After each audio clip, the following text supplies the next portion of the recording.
Hi, this is Rebecca Thompson again with Deanne Doherty, and we are here to talk about the very first idea in our Things That Grieving Families Need to Know. We're going to be talking about how important it is to not let anyone tell you how to grieve. And this is something that both of us have experienced. People, I was just telling Deanne, even my ex-husband who, went through the same process as I did, at some point just said, you should be done now. Why are you still sad about this? Why are you still wanting to talk about this? It's done. So you're going to have people who are supportive, and we're going to be talking about that today. And you're going to have people who may surprise you, who aren't supportive. Both ways. You may have some surprises there. This is something that we didn't have a lot of people talking about when I was going through my losses. So I didn't realize that it was really a common thing that, people that you think are going to be there aren't, and people that, you think for sure are, or wouldn't be, or they come out of the woodwork and they're bringing you casseroles and sending you chocolates. So we're going to just talk a little bit about that, because there is no one right way to grieve. There is no time limit for it. There is no, all right, it's been 36 months, and so you should be all done now, and it's time to get back to your life. And for some people, maybe that works. Maybe that's how long it takes for them, and for other people it takes longer. Some people take less. There's no one right way, and there's not a right way that it looks for every single person. And so, but you were talking a little bit earlier about a book that you read that was really helpful. So can you tell us about that and Sure. what you learned from that? Yeah, I was very fortunate that I had a grief counselor come to me in the very early days after my husband's death with Alan Wolfelt's work. And he wrote a book called Understanding Your Grief. And that book alone was tremendously helpful to me. There's also a workbook that goes along with it. But Alan Wolfelt talks a lot in his book about your path of grief and really honoring the path that you're on. And really an attitude sort of gives you permission to let go of the people permanently, temporarily, doesn't matter. Let go of them if they are not supporting you in your journey.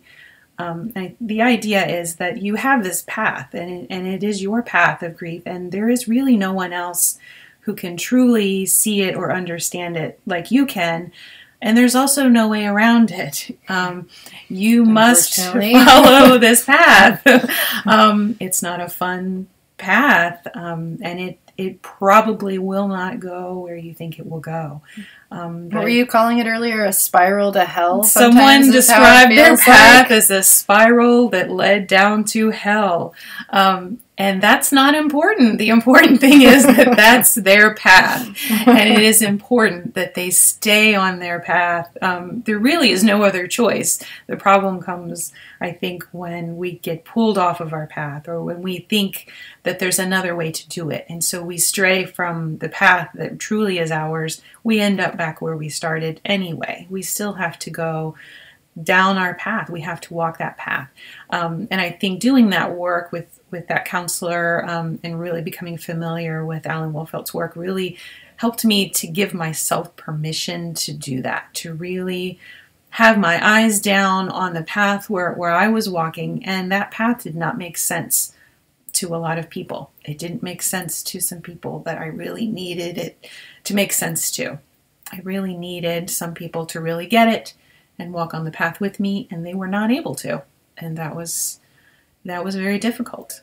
And then another experience I had was there were people that showed up and walked alongside me that I never in a million years would have imagined would show up.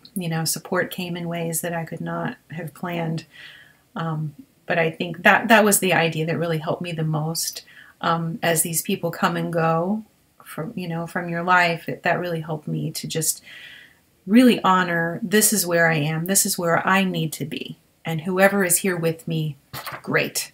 And if they're not, that's not actually the most important thing right now. The most important thing is for me to honor where I am. Absolutely. That's a hard lesson. Mm-hmm.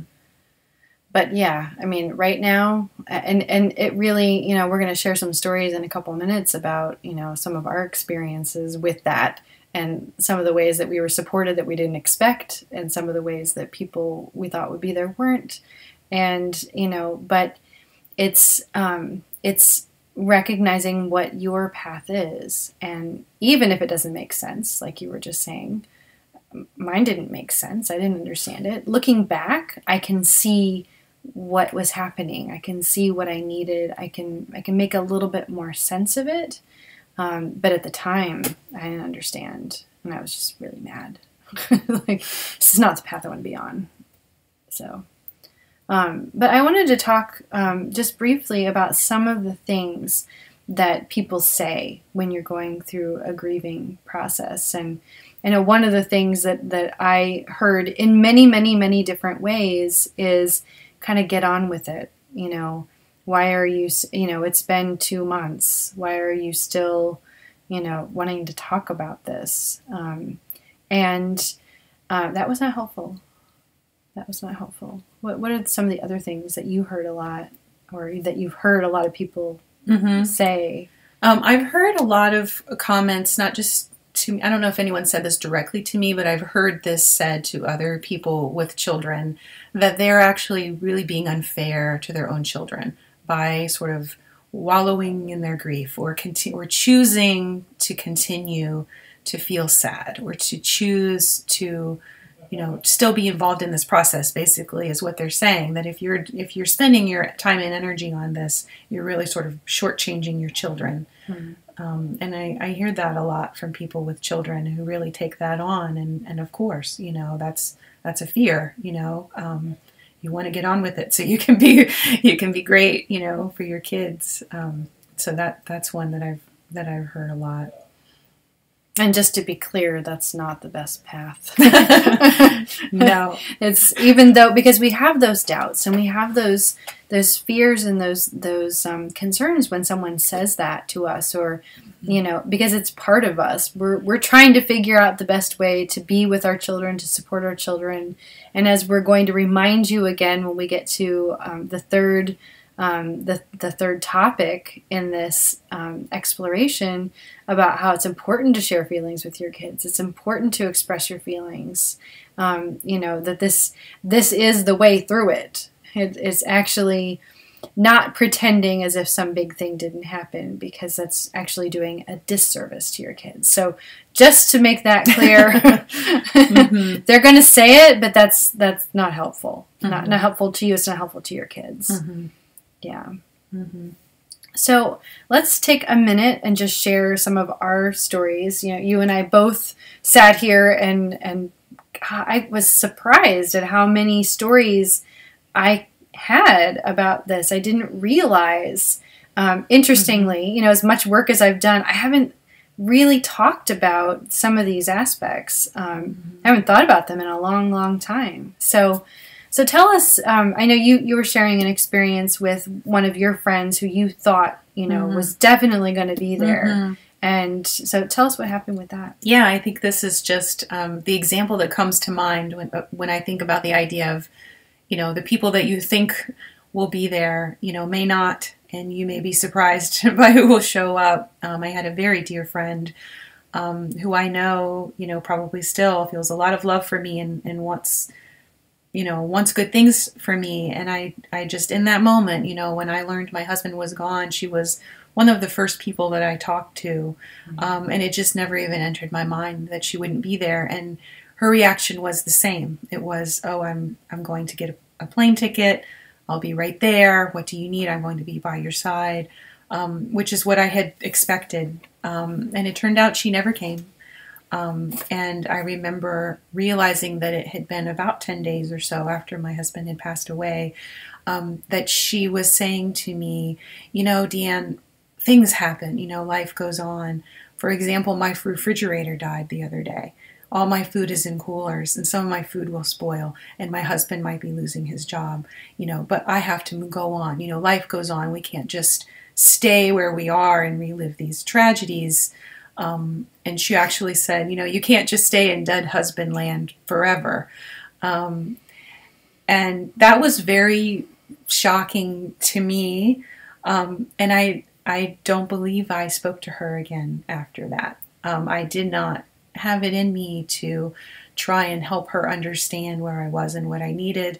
That I actually wasn't choosing to wallow and re-experience this tragedy. I actually was experiencing this tragedy over and over as I integrated this experience. And what I was doing was honoring where I was, acknowledging what was happening to me, which was an important part of my process. So that was an unpleasant surprise. That was very hurtful. And that was one of the people that I thought would be there that very quickly sort of evaporated. Right. Yeah. And yeah, I want to go ahead and, put it back into a positive place. Mm-hmm. You were also telling me about people who showed up and were just unexpectedly fabulous. Yeah. So tell us a little bit Sure. about that too, Yeah. because I think it's so important. Yeah, that's the other side of this. Sure, yeah. It didn't end there. Right. Yeah. There at the time, my daughter was very young. She was not quite 3, and there was a little local play group, where I wasn't really what I would call close friends with anyone in the group. We were acquaintances. Our children were the same age, and we would get together for our children to play. And one of the mothers from that group called me up a few days later after my husband passed away and just sort of announced to me that she was going to be coming to my house and sleeping on my floor for at least a week, for however long I needed her to be there. I hardly knew her. She had a young son who was co-sleeping with her that she brought along for the ride, and she just showed up and she just slept there on the floor every night because she felt that was a need and she wanted to be there. She knew that was something she could do. And I remember her saying, "I'm here for you because this terrible thing has happened to you, but I'm not going anywhere. 10 years from now, I'm still going to be your friend. So I don't want you to think about that. I'm just here." And I never in a million years would have seen that coming. And in some ways, that was one of the things that was the most supportive about it, was that there was something there for me that I didn't know about. Yeah. Yeah. It's interesting how some people just really feel called to be a support and find something, anything that they can do, and that those things can feel so good. Yeah. And unexpected. Yeah. Completely. Right. Yeah. So I'll share mine now. I had a friend who had gone through my entire pregnancy with me. She lived far away, but, we talked really, quite a lot. And so I had told her that, that there were some things in the ultrasound that, led us to believe something that might not be okay with the baby. And she was with me when I had my oldest son. And so, we had talked about, maybe she could come up for the birth, and she didn't end up coming, but we continued talking, and she was very supportive, once the baby came and the baby died. And so she was still talking to me quite a bit. And then I think it was about 10 days after the baby was born, my son Jacob, and had died. And I think I was really starting to feel all the feelings come up. And so I reached for the phone to call her, and she answered the phone, and she could hear it in my voice. And she said so later. And she said, I couldn't do it. I couldn't do it. And so she said, "I'm watching football. I can't talk right now." And she hung up.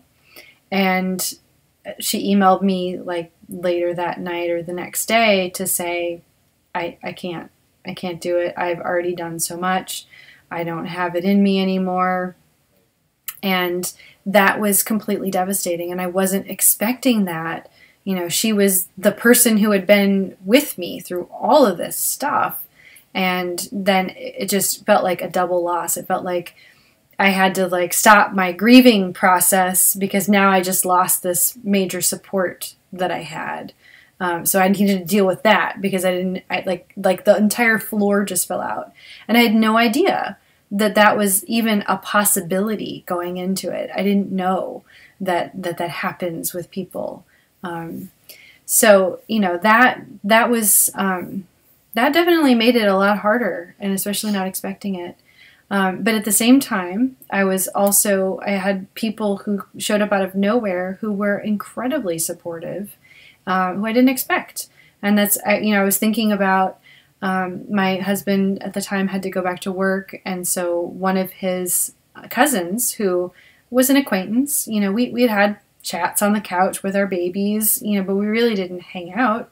And she came to the memorial, and then she stayed for 5-6 days with us, and because I couldn't really get up and take care of my son, I couldn't lift him, I couldn't do a lot of the things I needed to do, and I really couldn't be by myself yet with him, and it was really interesting to just see this person just show up that I completely didn't expect.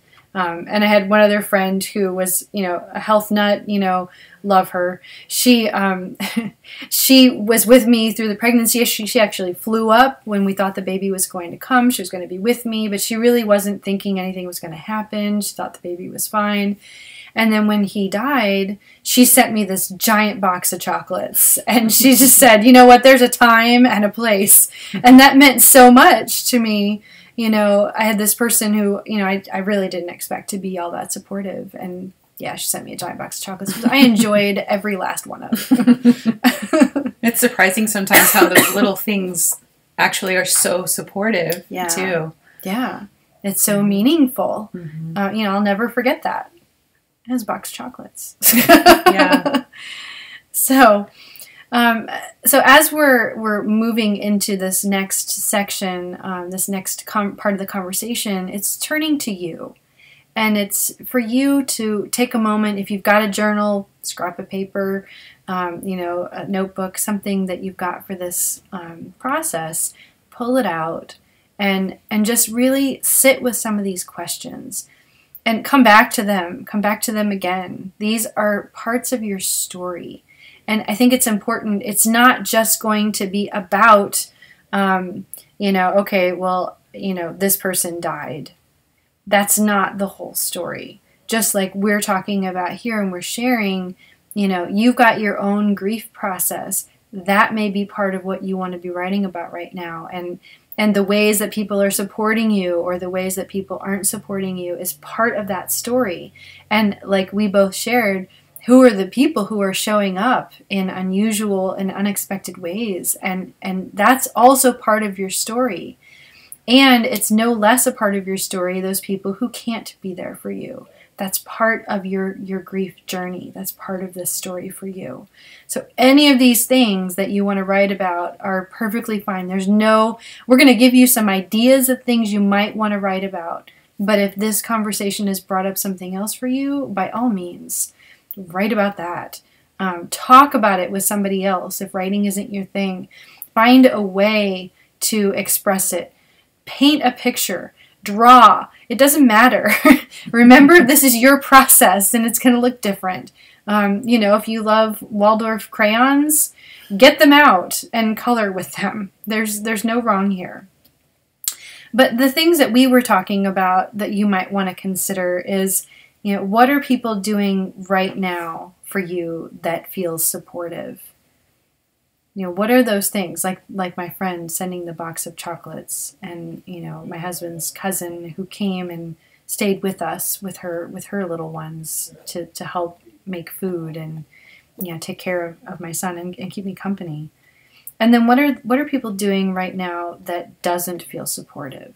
I had the big experience of, my friend who couldn't be there for me. And, Deanne had, the other friend who, her refrigerator had died. And so, we just have to get on with our lives. That wasn't supportive.